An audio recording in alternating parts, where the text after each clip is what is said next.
ધાનપુર તાલુકામાં ચાડિયાનો મેળો ભરાયો। ગુજરાત રાજ્ય સરકારના કૃષિ અને પંચાયત મંત્રી શ્રી બચુભાઈ ખાબડ સાહેબની વિશેષ ઉપસ્થિતિમાં ચાડિયો ચડાવવાની શરૂઆત કરવામાં આવી હતી।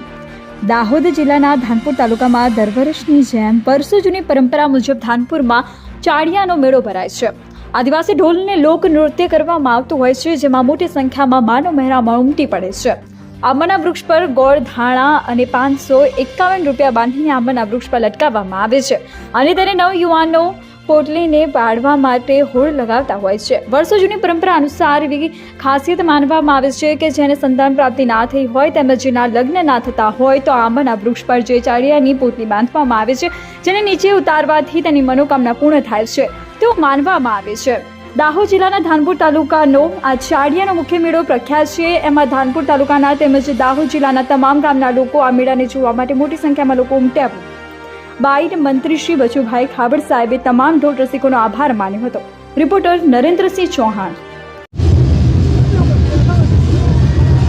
આજે દાહોદ જિલ્લાના ધાનપુર તાલુકાના ધાનપુર ગામે યુગોથી ચાલતો આવતો અમારો આ વિસ્તારનો મનોરંજનનો એક મેળો, સાડિયાનો મેળો, એની અંદર સમગ્ર જિલ્લામાંથી, દરેક તાલુકામાંથી, મધ્યપ્રદેશથી, રાજસ્થાનથી પણ યુવાન યુવતીઓ આ મેળાને માણવા માટે, નાચવા માટે, કૂદવા માટે અને અહીંની સંસ્કૃતિ મુજબ ગામની બહેનો ભેગી થાય, ગેર ગાતી હોય છે અને એમાં ઇનામ પણ બાંધતા હોય છે। 15-20 વારા પરથી આ ગામડાના આગેવાનો એના પણ એ આનંદ માટે એનું ઇનામ પણ મેળવતા હોય છે। બહેનો પણ ગીતો ગાતી હોય છે અને સમગ્ર યુવા વર્ગ 12 મહિને હોળીનો તહેવાર મનાવવા માટે દેશ વિદેશ અને ગુજરાત અને પ્રદેશમાંથી મંજૂરી જિલ્લા લોકો પણ આ હોળીનો તહેવાર મનાવવા માટે આવે છે અને એના ભાગરૂપે આજે લાખોની સંખ્યાની અંદર આ ધાનપુર ખાતે અમારા ચાડિયાનો મેળાનો ઉત્સવ ઉજવાઈ રહ્યો છે અને એમાં મને પણ આવવાનો અવસર મળ્યો છે। બચુભાઈ ખાબડ, ગુજરાત સરકારના પંચાયત અને કૃષિ મંત્રી, થેન્ક યુ। બરાબર ચાલી આવ્યો છે અને 2025માં પણ છેલ્લો મેળો અને આના પછીનો પણ મેળો સારો ઉજવાય એવી શુભેચ્છાની સાથે આપણે મેળો સારો થાય છે। અને ગઈ વર્ષ આપણા ઘડવૈયા હતા તે ટાઈમે આપણો મેળો કરતા હતા અને સારો મેળો ઉજવાતો હતો, કોઈ ઝઘડી કે કશું થતું નહોતું અને સારી રીતે મેળો આપણો ઉજવાય છે અને પરંપરાગતથી ઉજવાય, આપણી પેઢી પણ મેળો ઉજવે એવી શુભેચ્છા અમે રાખીએ છીએ અને જોરદાર મેળો આપણો થાય છે। કોઈ વાતનો ઝઘડો નહીં થતો કે કોઈ કશું ટંટાક થતા નથી અને કોઈ સારા માણસો આવે છે અને ચાડિયા પર ચડે છે, એ લોકોને કોઈ માનતા હોય એ માનતા પણ પૂર્ણ થાય છે।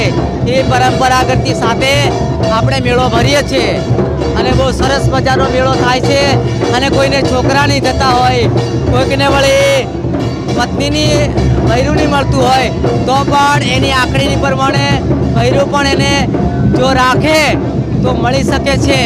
એવી પરંપરાગતથી આપણે મેળો ઉજવીએ છીએ અને બહુ સારી રીતે, બહુ વર્ષોથી, બહુ જૂના જાણીતા એવા ડોહા હતા તે ટાઈમનો મેળો ચાલે છે, બરાબર, અને સરસ રીતે ચાલે છે। અત્યારે આપણે એમ કહેવા જઈએ તો બચુભાઈ ખાબડ સાહેબ છે, એમની હાથોની નીચે આપણે કામગીરી કરીએ છીએ છતાંય પણ જોરદાર મેળો થાય છે। ખાબડ સાહેબની આજે આપણે શાબાશી આપીએ તો પણ સરસ મજાનો મેળો થાય છે અને સરસ મજાનો એવો મેળો થાય અને આવો નવો મેળો રહે એવી અમે અત્યાર સુધી અમે આવી આસ્થા રાખીએ છીએ। આગલી પેઢી, પાછલી પેઢી મેળો રાખે અને રાખે એવું અમે ઈચ્છીએ છીએ।